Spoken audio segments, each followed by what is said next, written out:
Now, ask any small child, especially boys, who their favourite story character is, and you're more than likely to hear Thomas the Tank Engine. Well as the books, many of them will play with the toys, wave the flags, sleep under the duvet covers, and wear the clothes. Thomas has become a marketing sensation. Now, this week, the latest in the Thomas and Friends series is published, celebrating the 100th anniversary of the birth in a Hampshire vicarage of the man who was to become a vicar himself and who made up the first Thomas the Tank Engine stories to keep his son happy during the years of the Second World War. That little boy, Christopher Awdry, is now 70, and he told me how it all began. I decided to succumb to measles, and Father was left with the unenviable task of keeping me amused. He remembered a rhyme from his own childhood, which went early in the morning down by the station, see the little engines all in a row.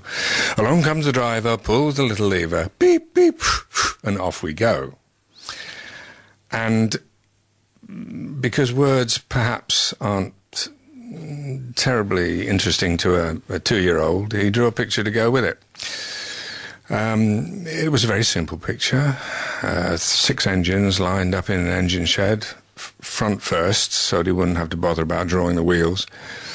They all had faces, and one of the faces was a sad one. And this drew perhaps the inevitable question, why is he sad, Daddy? Well, he said, he hasn't been out for a long time. Why hasn't he been out for a long time, Daddy? Well, the other engines are all bigger than he is, so the drivers choose them first. What's the engine's name, Daddy? Edward, he said.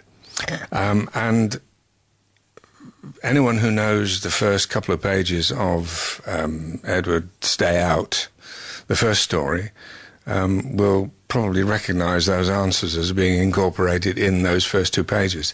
And it just grew from there. I obviously liked the story, so Father concocted another 2. The stories are very moral stories. Naughty people always get their comeuppance. Politeness is rewarded. Was this your father's way of teaching you morality? Yes, but it wouldn't have been in the way that he was taught morality. He always used to say that the children's books that he was given made a point, made a moral, thumped it home, and then after a little while they thumped it home again, and then they thumped it home a 3rd time, and before you'd finished, you'd got a 4th time just for good measure. He was trying to be a lot more subtle than that. It was probably not deliberately to make the point, but to suggest the point, perhaps merely acting out his own morals in a way, rather than to say, look, this is a story to a child, this is a story that's got morals, you must take heed of it because good is always rewarded and bad is punished. But he added the rider, of course, that forgiveness is rewarded as well.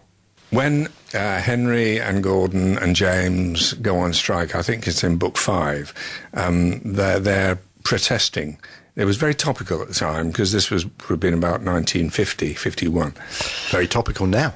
Well, yeah, absolutely.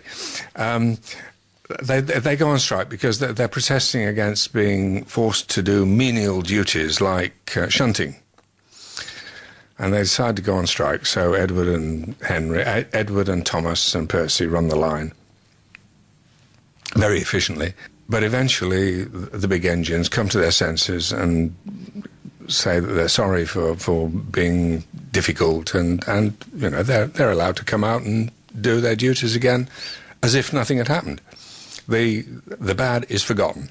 You've continued the tradition and now write Thomas and Friends stories yourself. A book celebrating the centenary of your father's birth is being published, and there's a story in there about the Thin Clergyman. Mm-hmm. How important is it, do you think, that children today know where the stories originated? I don't think a lot of them do or care, frankly.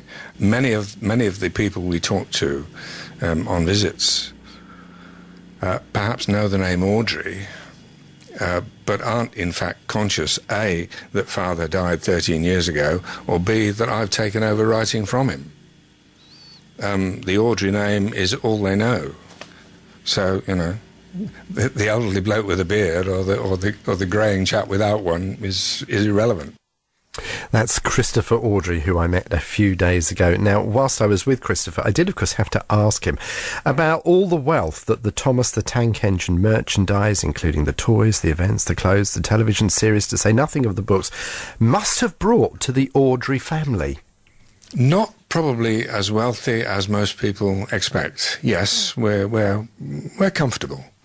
But as to the I think someone once quoted about 14 million a year, which was way, way, way off beam. And this was some years ago, and it was, and Father quickly refuted it.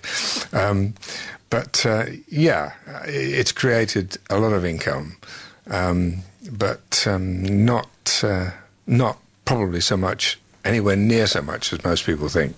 Christopher Awdry, who lives in Dorset, and it was lovely to meet him, and what a gracious and welcoming man he is.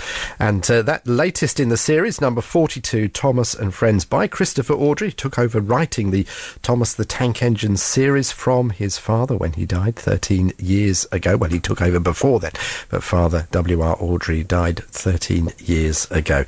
Lovely book, and that's got the story in about the Fat Controller and the Thin Clergyman.